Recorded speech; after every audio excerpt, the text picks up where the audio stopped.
studies show that overweight and obese people underestimate how much they eat by as much as 47%. And some of these studies also tested dietitian nutritionists like myself and found that we also underestimate what we eat by about 20%.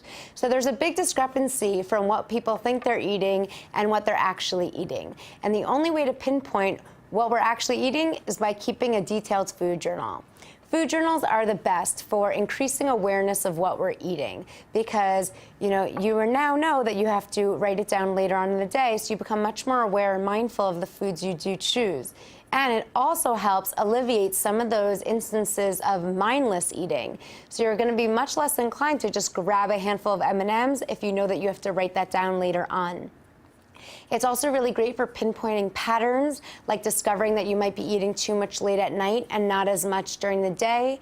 It's also great for pinpointing any areas that need helping. So if you were keeping a food journal and you feel like you're not losing weight, you can show it to a dietitian like me and we can go through it and find an area that we can make a little bit of an adjustment to make the big change. So I definitely recommend keeping a food journal. A recent study just showed that those who kept a food journal for 6 days a week lost 2 times more weight than people who kept it 1 or less day a week.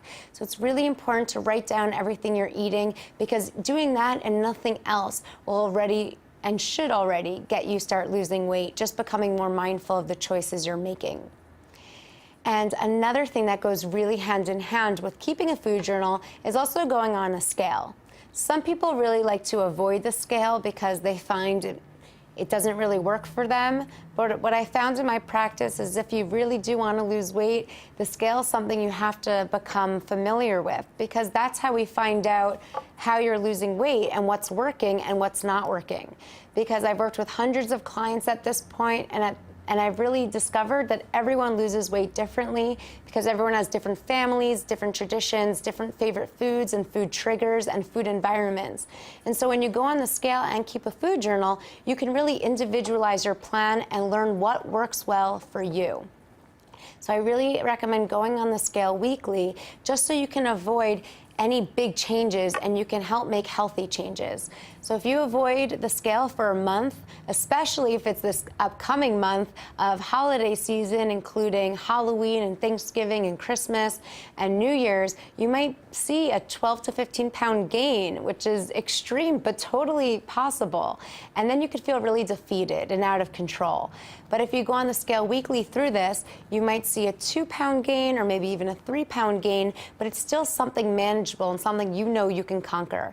So I recommend keeping a food record and also going on the scale regularly to monitor your progress.